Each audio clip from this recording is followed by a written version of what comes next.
Welcome to Mature Living. My name is Grace Ortiz, and I work with Adult Protective Services, and I'm also an instructor with the Senior Adult Program. Today, though, I'm your host for the Mature Living Show. We're sending some well wishes to Miss Mary, who's on some much needed vacation. And today, we've got a great show for you. We have Mr. Jeff Brysinger with the FBI. And what is it that you do with the FBI? I've worked a lot of different violations. Most recently, though, I have worked elder fraud and elder crime on the white-collar squad, and now I'm working cyber crimes to include much of the same thing involving elders. So, you're mentioning what you do now, and it's a topic that's really important, near and dear to my heart. As you know, I work with Adult Protective Services, and we see so many types of fraud, so many types of crimes, and I'm so happy that there's another organization that's doing some of that for us, because seniors are always being taken advantage of, unfortunately. And so I want to talk about all of that fun stuff, crimes and fraud, and what can we do and how can we report it. So we're going to get started with, tell me who is an elder in the community. So when we're looking at it statistically, the FBI considers anybody who's 60 and above to be in that elder community.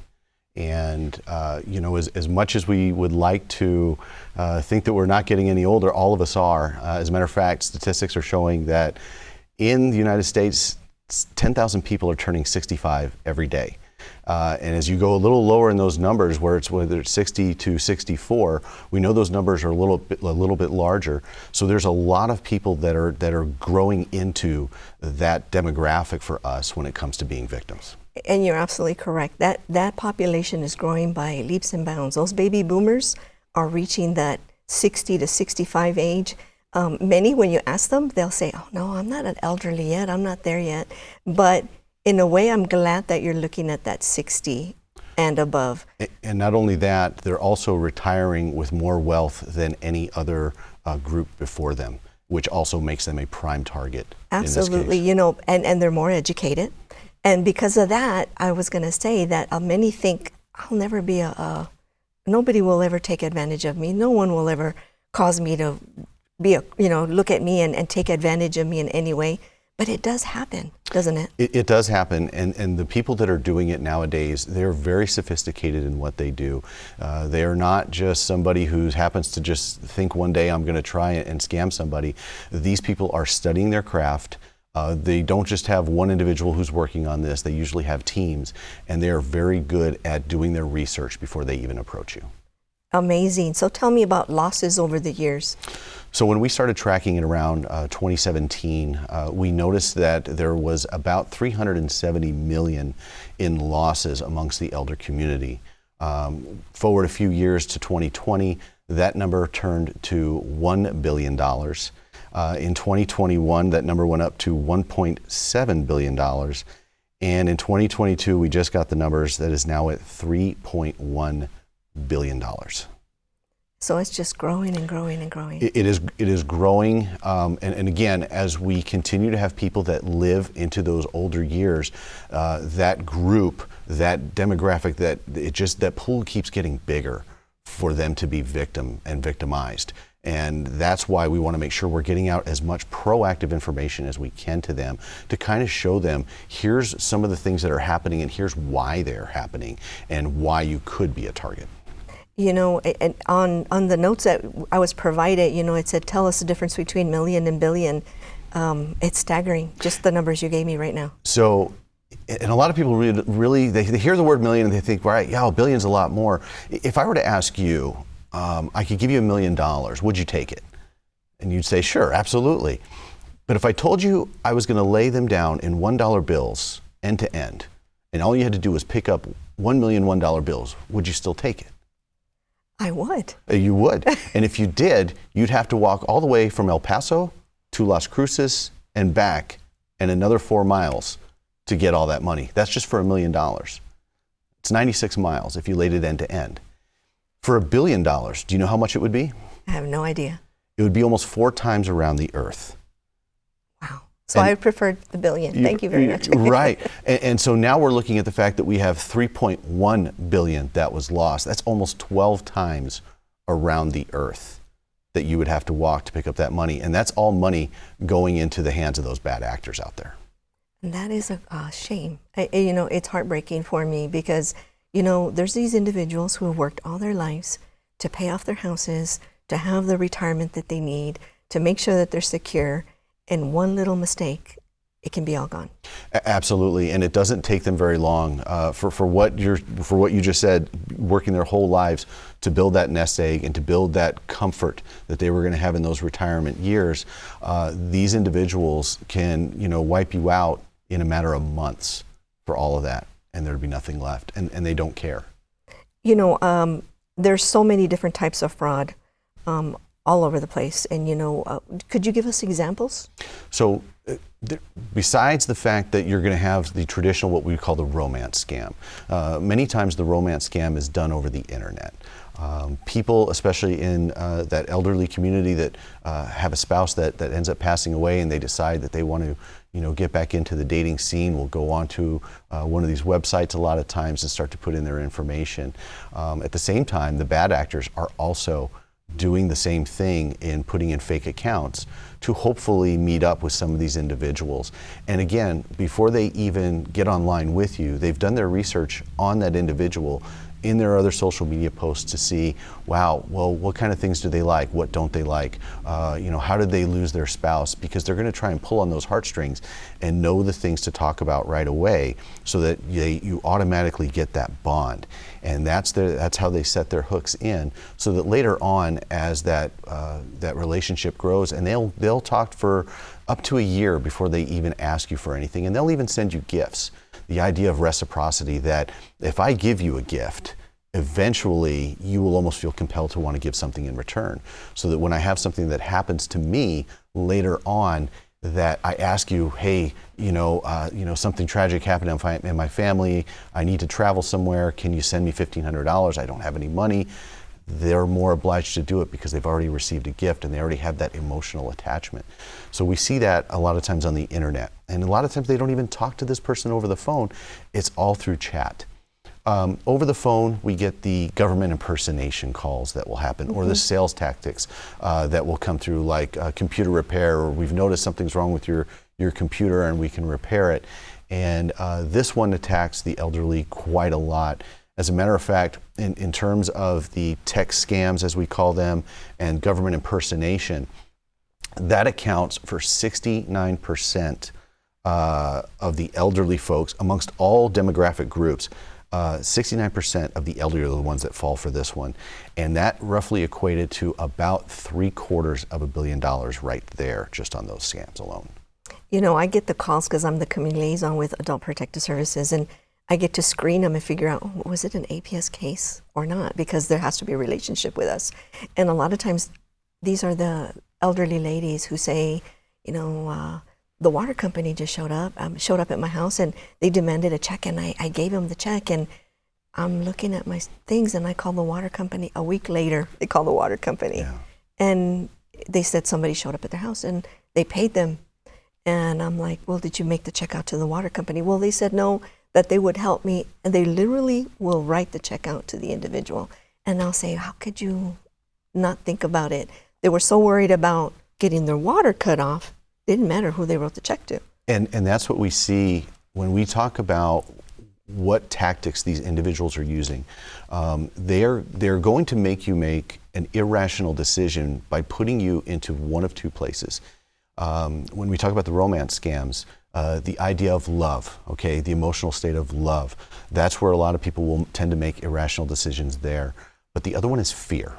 And fear, when we talk about government impersonation or using the water company as an example, again, we don't ever want to think of ourselves as somebody who's going to disobey the law. So we want to make sure we can rectify that issue as quickly as we can by, doing whatever somebody asks us to do, instead of saying, you know what, let me pump the brakes for a second, let me take some time and let me make a phone call to somebody. If we were to do that a little more often and say, you know what, I hear what you're telling me, let me just make a phone call and talk to somebody else about this, I think we would find that those scams the numbers would start to go down, because somebody would probably tell them, no, that's not right. Nobody should be coming and asking for money at your door like that. That's not how the water company works. And those are the things we'd like to get out to the community, is that, again, the government is never going to ask, like the IRS is never going to ask you to pay them in Walmart gift cards, which tends to be another thing that people are doing. We see this a lot with the grandparent scam, which happens over the phone as well. Especially right now during spring break. Right. The grandparent scam is another one where they want either money sent down and wired to them, or money sent in gift cards somewhere. And that's another way in which they do it. So we're getting ready to finish up our interview, but I did want you to really give some information. Where can they report if they feel that they've been part of a fraud or crime? So there's two ways that you can report it to the FBI, okay? One of them is through the 1-800 number, which is 1-800-CALL-FBI. That's for our National Threat Operations Center, okay? And where somebody will intake and take your phone call that way. Or you can go on the internet and go to www.3.gov,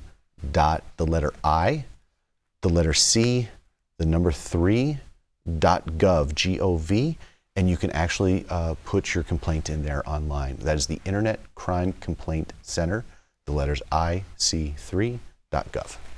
Well, I want to say thank you for joining me today, Mr. Reisinger. It's great information, especially right now during spring break with a grandparent scam that's out there.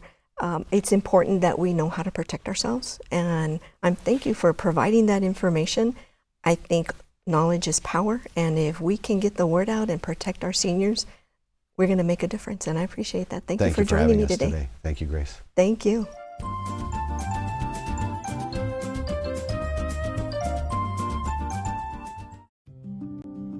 My name is Glenda, and I'm 81 years old. In 2014, I met the love of my life online, and he told me that he was a U.S. citizen and was working in Nigeria. He asked me for money to help with his business and help leave Nigeria.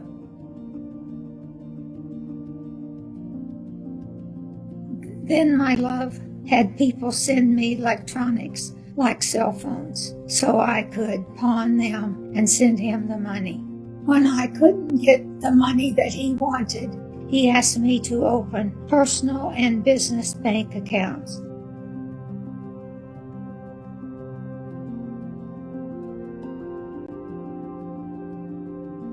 Since 2015, bank employees, local police officers, and federal agents told me that my love was a scam and that I needed to stop or I could go to jail. I didn't listen to anyone else but my love, the love I've never seen nor spoken to. Now I don't have a choice of whom I'll listen to.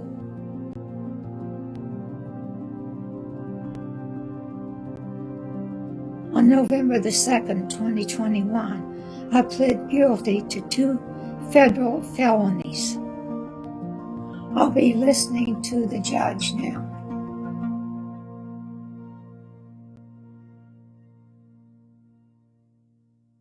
It takes teamwork to get to the end zone. Just like wearing safety gear on the field, we need to buckle up to be safe on the road. Since November of 2000, not a day has gone by without a death of Texas roads. We can end that streak. We can end the streak. That's why the Dallas Cowboys are teaming up with TxDOT to remind our fans to buckle up. Wearing your seatbelt can save a life, and here in Texas, it's the law. So whether you're headed to a watch party or join us on game day, make sure you click it before you head to the road. We hope our fans do their part, live to make it to your destination, and let's end the streak, Texas. And let's end the streak, Texas. A message from the Dallas Cowboys and TxDOT.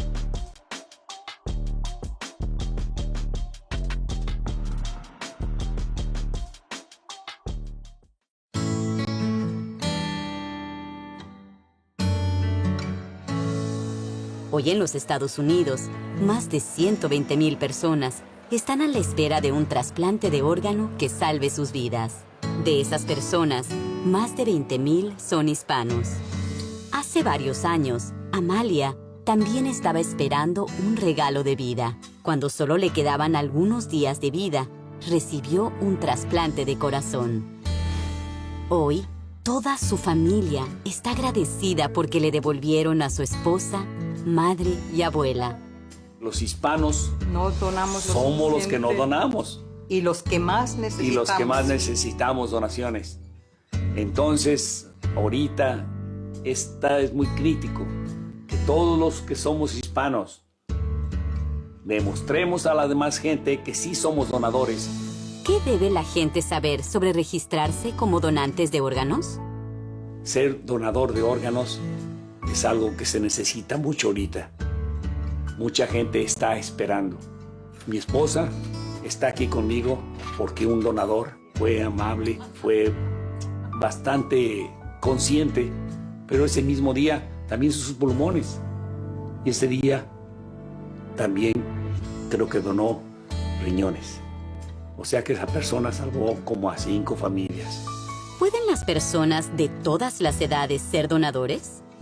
No importa la edad que tengamos, si somos de 60, 70 años, necesitamos que todo mundo se haga donador de órganos. Yo soy un donador de órganos.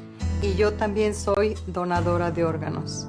Hoy, gracias a un donador de órganos, Amalia puede estar aquí con su familia para ayudarlos a crecer y prosperar. Imagínese lo que usted podría hacer posible como donador de órganos. Déjenselo saber a toda su familia de que se hicieron donadores de órganos para salvar vidas. Por favor, háganlo hoy mismo.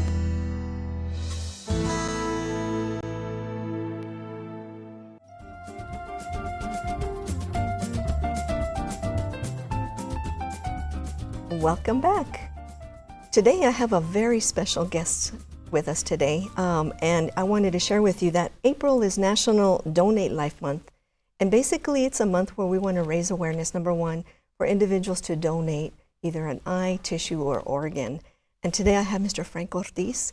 He is my very special guest because he is my husband, and I wanted to share with you that he is a dialysis patient. He has been on the donor list for now 4.5 years. He's been waiting for a kidney transplant. We've been in this journey together, and today he's going to be joining us and talking to us about his journey. Welcome. Thank you so much for having me. Tell us a little bit about your journey. Well, my journey started back in July of 2018 when I had to be hospitalized because my kidney had got into failure. So being in the hospital after 2 weeks, they decided to put me on dialysis. And I've been on dialysis ever since. I do home dialysis, which is called peritoneal dialysis.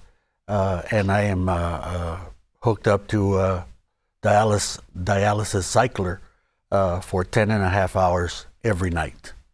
And that is right now basically your lifeline until you do get your kidney. And I do know that you have some statistics for us that are mind-blowing.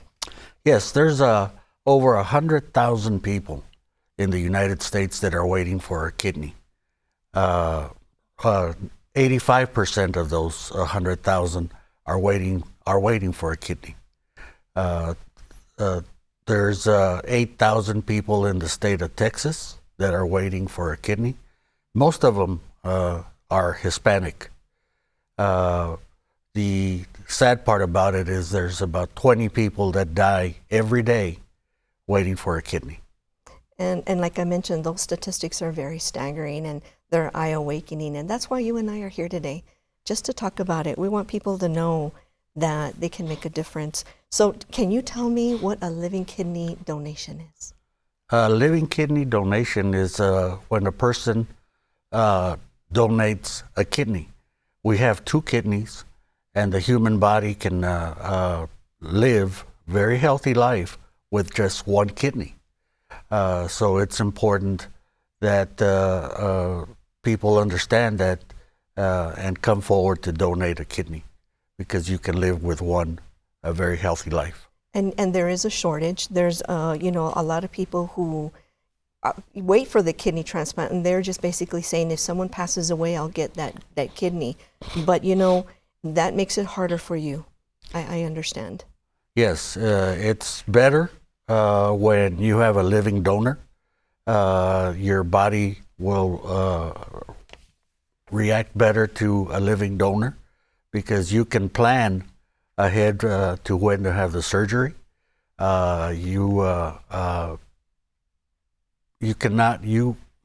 It lasts longer. It lasts longer. And and it extends your lifespan. And that's what I've noticed, that you can live longer, live a better life, plan for it. And that's the best part about having a living donor than waiting for someone to pass away and get their kidney. That is correct. So, everybody's probably wondering, after hearing all the stats and all of the things that are, that keep us from donating, they're probably wondering, well, could I donate? Can I be a donor? So who can donate? Anybody between the ages of 21 to 70 that is in good health is able to donate a kidney. And then they don't have to be related to you. It doesn't have to be a blood relative. We don't have to know them. It's just Correct. somebody who says, I'm willing and I want to make a difference. That is correct. Yes. And what happens if they're not a match, though? Well, they have this, what they call a dual exchange program. And their kidney will go to a different person. And it's like a crisscross dual exchange Like program. a trade-off, right? Like a trade-off. They'll give their kidney to somebody else, not me, and somebody else will give me their kidney. So more lives will be saved by doing the dual exchange. You and I recently went to a meeting regarding something about donors and who can be a living donor, all this information that we're giving. But we were blown away when we heard that 8 people came up and said, we want to help. And from those 8 people, how many people were saved?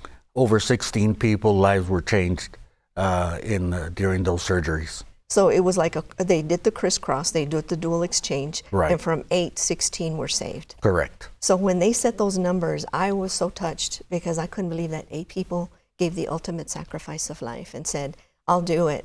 And when they showed the outcome of the 16 people, I was even more touched because medicine today and how things, can help somebody in your condition. And so I was really happy about that. Yes, Truly. it's astounding, the medical treatment that people can get nowadays and save a life. Be a hero. Save 16 people were saved during those surgeries. And like I said, I was just so touched. But I know that there's a lot of people out there, and I'm believing that somebody will say, you know what, I want to help Frank. But what would be the first steps? What do we do? What would they do to be able to say, I'm interested, what's my first step? Well, I'm on 3 programs that are looking for a kidney for me. One is in San Antonio, University Transplant Center in San Antonio. I'm here, registered here at Las Palmas Transplant Center here in El Paso. And I'm also registered in the Mayo Clinic in Arizona. But for example, there's a questionnaire that has to be filled out asking you about your medical history. And there's physicals that you have to take to make sure that you're healthy enough to support the surgery. And thirdly is that the team from the whichever center you register at will call you and start setting up appointments to see if you're healthy enough to be able to have a transplant. So the first step is really simple. All they got to do is go to the internet, go to utclivingdonor.com. Right. And then on the questionnaire, it says kidney or liver. They can click on the kidney, fill out the questionnaire, and wait. And then someone will contact them correctly from the team. And that's when you have the opportunity to do all your questions. What do I expect? What's going on? I saw Mr. Ortiz on this show, and he needs it, and I want to help him. Anything like that, and you can go. Those are the main steps. But I just want everybody to know it's not that hard. It's not. It's really not that difficult. And the big misconception is that they have to pay out of their pocket. They will not pay for anything for the medical testing out of their pocket. it goes to my insurance, pays for all the testing that you have to go through. Also, if they're fearful of their wages or, losing, let's just say they have to travel to San Antonio or Arizona, there's grants. So social workers from each organization, from either San Antonio, the Mayo Clinic, or here, would be working with them to fill out paperwork so that they can get compensated for either loss of wages or even travel expenses, which is also great. There's grants, there's scholarships that will take care of their travel and lodging. And that's wonderful. So, I'm hoping that somebody out there is listening to our story, because it's not just your story, it's our story. Yes. And that they'll be willing to say, you know what, I want to give it a shot and see what I can do to help. And that's what's the best part about it. And so, I want people to know that they look at you and they say, you look absolutely normal. There's nothing wrong with you. And I hear it all the time. When people see and they know about you, they say, oh gosh, he looks so good. Well, it takes a lot of effort and care, and we've got to make sure you do your treatment. But this journey has been really a journey for both you and I. And it hasn't been a wonderful experience, but I'm believing that a year from now, we can come back and we can share the victory and share everybody and tell everybody he got the kidney that he needed. And that's the best part. That is true. God willing. And so I mentioned earlier, April is Living Donor Month. And so April the 5th is Donate Life Donor Day. And I want you all to know that if you have the courageous conversations with your family, talk to people, say, you know what, I heard this interview and I think I want to do it. I want to be a hero. Then don't think twice. Go in and do what you need to do. If someone has a question, would you be willing to share your cell and your email? Yes. You can call me directly on my personal cell, which is 915-820-0303. That's 915-820-0303. And your email? My email is frankortiz05@spcglobal.net. And they can reach out if they have any questions. Other dates, as you can see, Frank and I are wearing our blue and green ribbon in honor of April being Living Donor Month, National Living Donor Month. But on April 14th, it's Green and Blue Day. So wear green and blue. Again, we need advocates. We need people to start talking about those 100 people out in the United States who need a kidney. Make a difference. Be a hero. And we're just so excited because we were here today and we get to talk about it, which is not easy. I'm going to tell you right now, it's not easy. But we're doing this together, and we're believing that somehow, some way, we're going to make a difference, and we'll be back in a year. And for more information on what we've been talking about, you can go to www.donatelife.net, and that can be a great, great thing for you to get more information on this. I want to say thank you. Thank you for being here today. I know it was hard, but you did it, and I'm so proud of you for being courageous and being able to talk about what we've been going through. And I want to say thank you for joining us today. I hope the show was educational. I hope that you were inspired. We're sending Miss Mary good wishes on her vacation, and thank you for joining us, and we'll see you next week.